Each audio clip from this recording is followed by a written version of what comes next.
All right. Hey, everybody. Welcome to Health Second Opinion. I'm here with Dr. Eric Wright and really excited about another week of us trying to bring a little light, a little truth to the aspects of what everybody's dealing with. And I know it's probably been the same for you, that things have been, pretty polar. Yeah.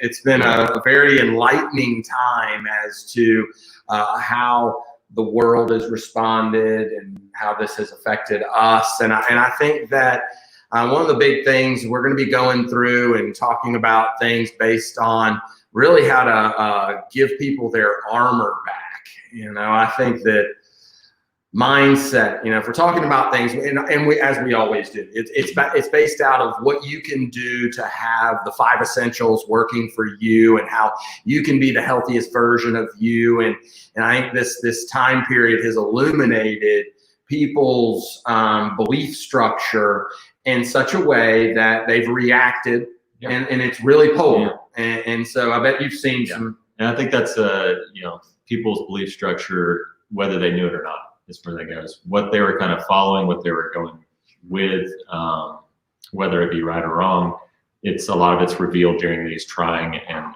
stressful times. Where that goes, it's what it usually shows up as where people are at. And so I've seen both the people that have been thriving through this and just continue to be able to press forward. And then I've seen the people that needed some guidance. And that's where we get to be a great example. That's obviously where we thrive in as far as that goes, on what to do during the health crisis as well. And so we'll talk a little bit about that today. Absolutely. We'll talk about a new normal.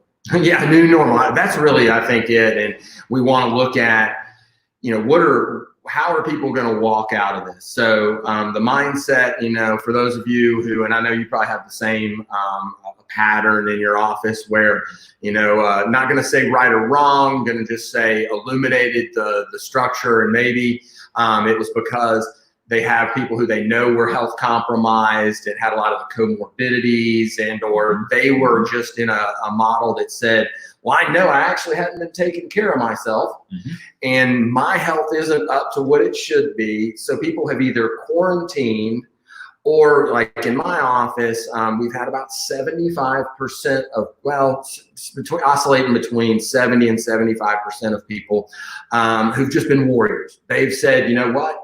I understood what you've been talking about for the last several years. I've been involved. I've been taking care of myself. And I just want to give a shout out to those people and say, God bless you. I'm very respectful of your decisions to be those warriors who have continued to plug on and maybe even, like you said, thrive. It gave them that, I'm going to kick it up a gear. Yeah.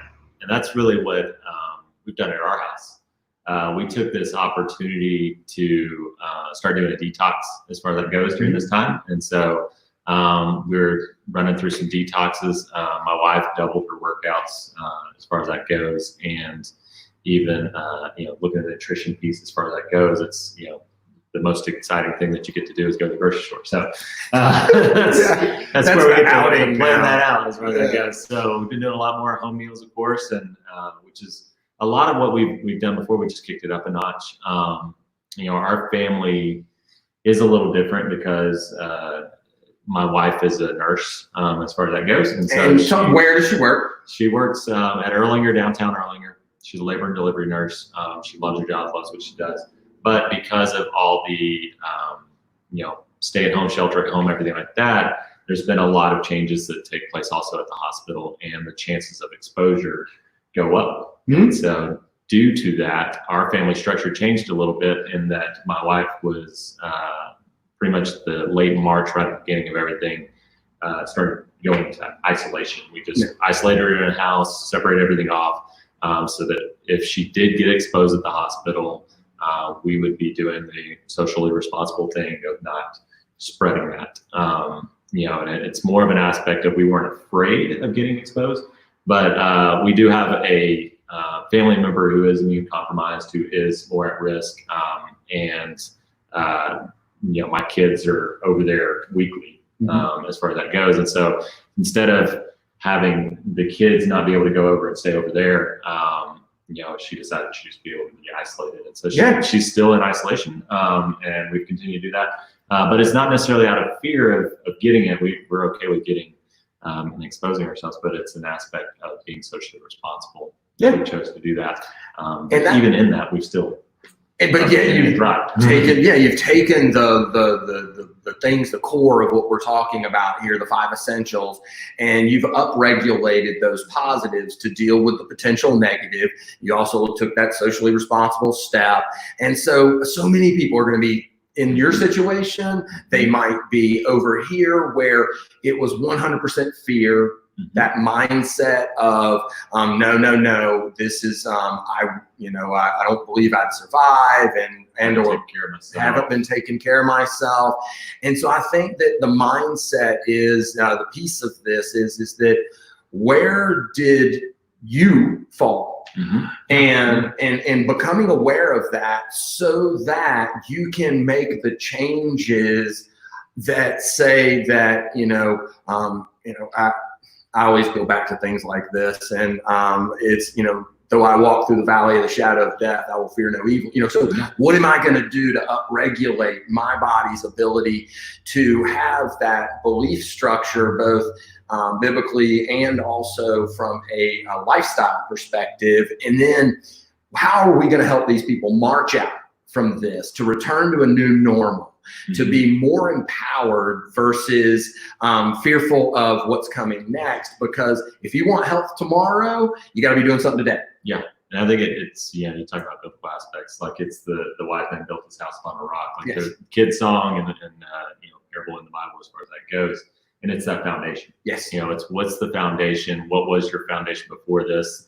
And then what are you going to continue to build as a foundation as far as that goes? And that's one of the reasons, like I said, we started thriving. It's just because we just continue to build on that foundation that we have, and so that foundation is a lot of what we live and teach. Absolutely. And so let's jump into main thing, of the 5 essentials. That's mindset right there. Number 2, we're talking about a lot of people, for probably 90% of the people who aren't active patients in our office, and maybe they were, they've been quarantining themselves for whatever reason that may be. The biggest step that I think that the general 90% of the population in the United States has missed is that once the mind has a certain perspective, it has to communicate that information to the body. And then all other processes are controlled and regulated, coordinated, supervised, whatever you want to say, versus, and also the autonomic nervous system's direct implementation into the immune system, so that whether or not you are looking at the science of the HPA axis, that hypothalamus pituitary adrenal axis, and or whatever aspect you're going to look at it, that control and coordination is a piece that most people haven't gotten.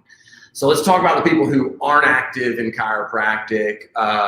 What do you think, Yeah, I think the first thing, as far as that goes, just to get the general understanding that your brain does communicate to your body, and it's hardwired in there.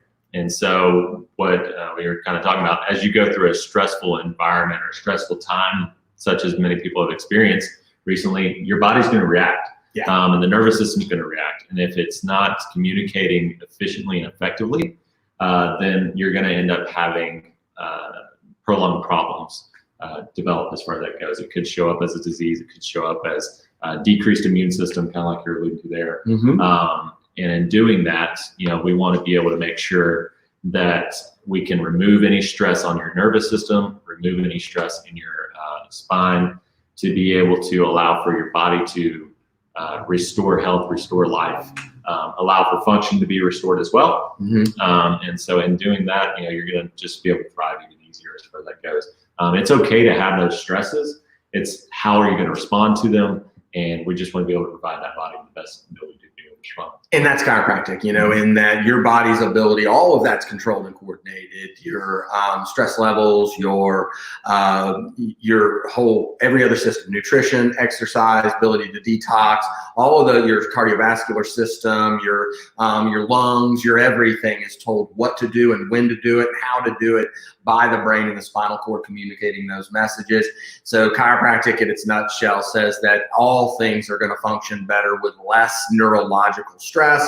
Therefore, you know what? That's chiropractic. And if you haven't been checked, you really should be. Yeah, it's one of those things, like if you think you're doing, even if you think you're doing well with nutrition, exercise, all that, and you want to upregulate it, chances are go to your chiropractor and they'll be able to help upregulate it. Exactly. And that's it. It's all about a checkup to find out, do you need it? Is your spine misaligned? Is your posture off? Are you subluxated? And if you are, that's step one to make everything else in your life better. I mean, every single process in your body is controlled and coordinated here.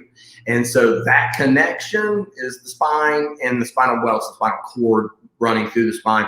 And so, like I said, we're going to be taking a break here. For those of you, some of you will be seeing this here on KWN. And so as we continue this conversation to, for those of people who, they are under active care in our offices, it's home care, home care, home care, home care. It's, especially if you're in quarantine, it's do those things at home that were good for you, but yet you may be postponed. And so we're going to transfer into now moving from, we got chiropractic as a baseline. Yep. That's part of that foundation. It's part of the foundation. Exactly. It is the connection. So now that we got electrical taken and life force taken care of, nutritionally, you mentioned something that your family, the cooking better and more home meals and things like that. What would you say is one of the biggest strategies nutritionally that people should be aware of? Yeah. So one of the things right now that we've implemented is because my wife is in isolation, I've been doing all the cooking and helping out significantly on that aspect, which is great and fun. I'm not complaining. But what it's also led to is we're trying to be a little bit more strategic about our trips out. And so we're really trying to go to the grocery store maybe once a week. And when we go, that also leads to meal prep. And so we've done a significant amount of meal prep. Every week I'm just trying to meal prep and get meals ready as far as that goes. But having the leafy greens, having good fats and avocados has been one of the things we've been getting with the kids a lot lately. And then also, so the good oils, decreasing the sugar, just because we know that inflammation, how that's going to affect the immune system as well. We're pulling in a lot more, and this may be kind of side topic on that, but we've been pulling in some more supplementation as well. More specifically part of it in this, just because we know that we're not going to get it through our nutrition, through our diet as far as that goes. So we've been up at our vitamin D3 or vitamin C. Since we've been doing more workouts, we've actually pulled in some strength and recovery aspects and different protein that MaxLiving has that we offer. And so been using a lot of that to help out with some of the recovery of the sore muscles and everything that's going on. I've been up in there workouts too. We'll get there in just a minute. Oops, sorry, I kicked the camera. But nutritionally, we've been changing because of that. We've altered just a bit for that. So we got the green leafy vegetables, going to be getting more of your B vitamins. You're going to be getting a lot of fiber. You're going to be getting a lot of these things that your body naturally is needing and craving. And you're hearing so much out there about the vitamin C, the vitamin D, the selenium, the zinc, these things. These things are contained in food. And, if you're looking for vitamin C, eat the orange. Don't drink the orange juice. It's too high in sugar. It's a negative. And we see that. So for the meal prep, I think marching orders, what are you going to do? Where is the nutritional holes for you?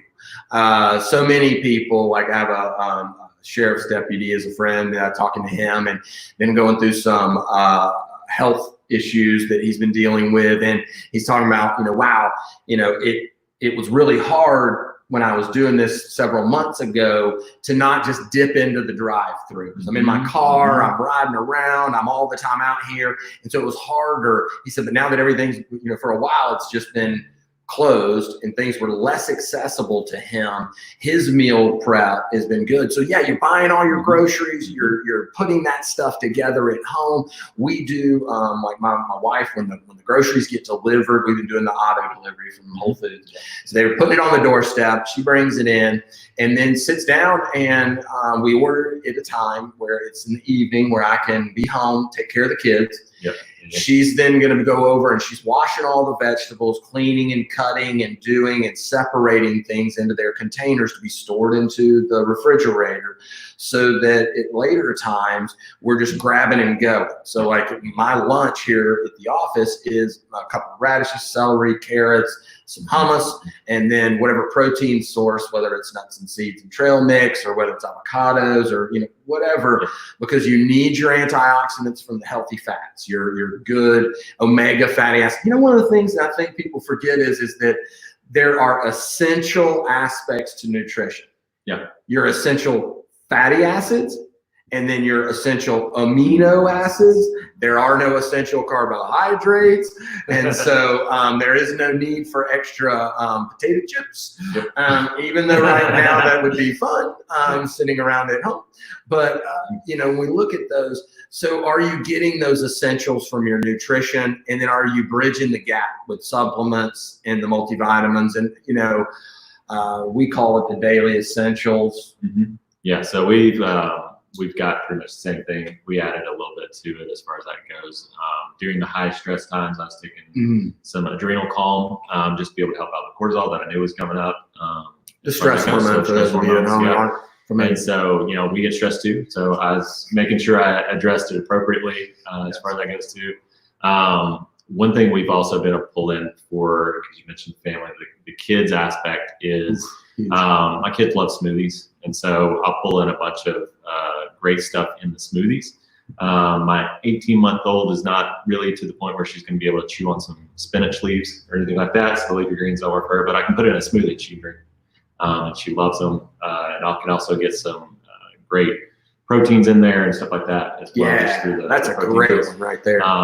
We'll also do some applesauce pouches as well, just for snacks as far as that goes in between meals, because the kids are going to continue to snack. That doesn't always mean we should, but they've got metabolism that's just running through the halls as far as that goes. So I've tried to be able to keep up to date with some simple nutritional things for the kids too. We use other tissues. And that's, you're taking all your vegetables, you're getting that stuff. And then with the kids being at home, we've added in a ton of berries to make it palatable enough, and a little extra lemon, and then extra berries to make it sweet enough and palatable enough.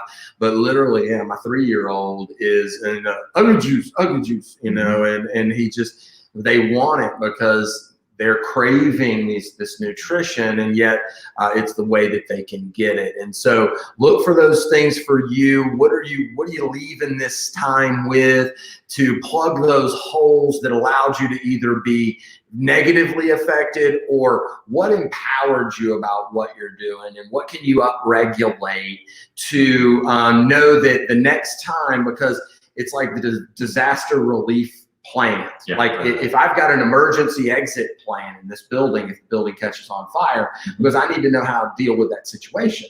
Well, this is a situation that we may come in contact with again. What's your nutritional strategy of how you're going to upregulate things? And then what are you going to do to firm that foundation where you don't feel like it's a I have to, it's an I want to, so that I know I have even better. And then, I guess it doesn't even have to be a pandemic for you to upregulate. I mean, if we know that you're going to be exposed to something, because, be honest with you, coronavirus is a virus, and a lot of the things that are taking place socially are things to be able to prevent you from getting a virus. And it's not the only virus out there as far as that goes. So your body's going to be stressed by this again. May not be the same virus, may not be the same thing. But in some way, shape, or form, you're going to run into this. So if you know that you need to upregulate, these are some great strategies that you can learn during this time, and plug into other videos that we do, plug into resources on our website as well, just to be able to continue to learn these things. Because it doesn't, it didn't take us, we didn't learn this overnight. And so, granted, we're giving you kind of the big bullet points here today. These are some things that you can jump into deeper in. I mean, it's just truths that you're going to continue to see over and over. And so plugging them in, getting them used to having that upgrade regulation as far as that goes during these times is just a wise thing to do. I love the kids stuff because so many kids are under extra stress and their cortisol levels up. We don't think about it as much with our children, but yet they're away from their friends. They're used to having more socialization than we are, even probably as adults. You know, we're in our niches at work and maybe we have a social aspect there, but yet our social lives probably aren't as robust as our children who are constantly exposed. So they're minus that. They're up trying to do things in a new environment at home. So look at their posture, going back to chiropractic, going back to keeping the main thing, you know, make sure you're dealing with their environment from a posturally sound standpoint, having them do some of their work standing and keeping their ergonomics up. These Chromebooks are tiny and all these things. And so taking micro breaks there, you know, when we look at things, taking a short break here. So we've got, we're moving through nutrition.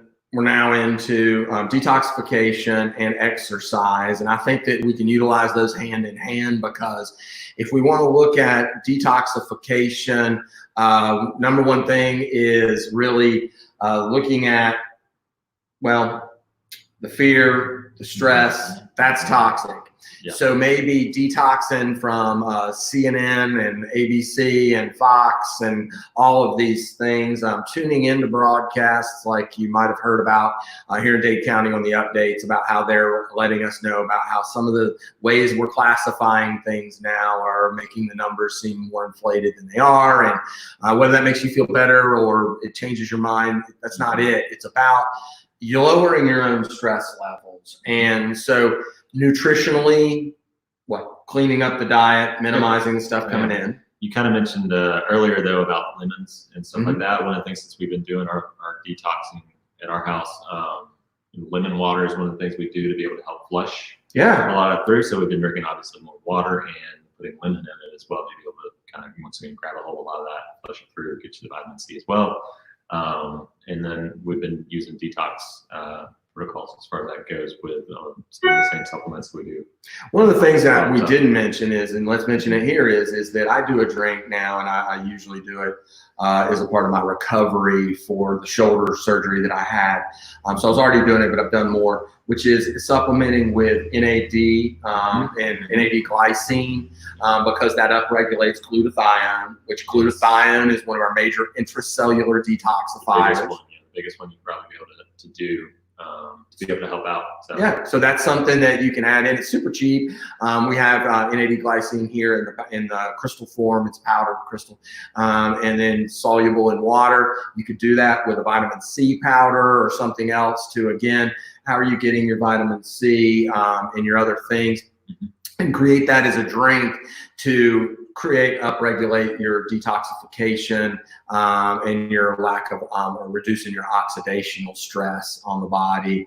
And that's another thing that just dawned on me that I've done that was a big detoxer. Yeah, that's there's a lot of detox things you can do out there. That's one of the things I kind of tell people, like you just got to take that piecemeal as you grow and get that upregulation that we were talking about, because you can go pretty far down that road if you want to, as far as that goes. But these are simple things. The good thing is most of those things you're not going to be able to do too much of. Vitamin C, you do too much of that, it's just in a Crumbly belly. Yeah, pretty much it's just going to give you some digestive discomfort, but it's not going to be anything that won't pass. So there's some great things out there. One of the big things, what about, I've been, so we've got about 5 minutes here, not quite.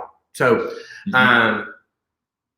looking at exercise from the perspective of have you been plugging again? How are you going to walk out of being at home? Maybe you haven't operated as well. There's some people who are like, ooh, I've got all this extra time at home and I'm not having to commute or go to my job, and they've already implemented some things like the nutrition and the exercise. Then you've had other people who've said, I'm under more stress being at home. There's more things going on, so I've cut that out. What's a good strategy for someone on, no matter what, to minimize the impact on their time schedule, getting back into normal? What would you say is one of the big things? Yeah, so I think during this time, you're gonna, you start pulling in a workout first off to begin with, and that's gonna let you know kind of where you're at on the scale. How fit are you? And then from there, you're able to realize, all right, what am I realistically going to do? And that's really where Max T3 workouts can really hit a broad spectrum of the scale of fitness as far as that goes. And so, starting out with simple workouts, starting with, even if you're doing 3 times a week, and then you can bump up to 5 times a week as far as that goes. My wife right now doubled hers, so she do it in the morning and the evening as far as that goes, just because look at that. She's got the time. A day. And so in Max T3, I love it because some of you aren't familiar. You go to maxt3.com and do a digital download. You can project it from your phone, your whatever, you mirror it onto your TV. You can be using it with smart TV. And then you're looking at it, and there's a beginner, an intermediate, and an advanced person doing the same workout. So all skill levels are there. And then they're short. They're like I say, they're on the go. Yep. And so they're portable. Minimal equipment, low tech, high intensity interval training, which, I was looking at this researcher today on my way in. I was not looking at it. I don't want to admit that. I was on my drive to work. So I was listening to this YouTube video. But it's guy from Harvard was talking about longevity and the research that says that, doing mild stressors onto the body, and one of those being that getting these high interval, going out of breath, really getting out, what that does to your genome, and literally how that affects your telomeres, and how that affects your longevity aspect from an enzymatic, from a DNA standpoint, protecting your DNA by these high intensity interval things that burn off those stress hormones. And he went through the cascade just like we normally do, that we're about out of time here. We've got about a minute here. So we're actually 45 seconds. So wrapping things up, I really hope that people have been able to really, it's about where are you going to walk from? Yep. What did this experience give to you from your level of comfort with your health? What are your big things that you need to change? What's your plan to get them implemented? And then, how are you going to reward yourself, and setting these things up to be positive rewards, and doing this for your children so that at all times you feel like you've got that firm foundation. And one of the things I appreciate you coming here, taking time out of your day to be on here with me. And of course we got ourselves adjusted volumes here. So we've got to take care of, yeah, absolutely. But I really thank y'all for tuning in, and we hope to be here next week, same time, same channel, here on Health a Second Opinion. God bless and be well. And remember, no matter what, you're always worth the effort. All righty.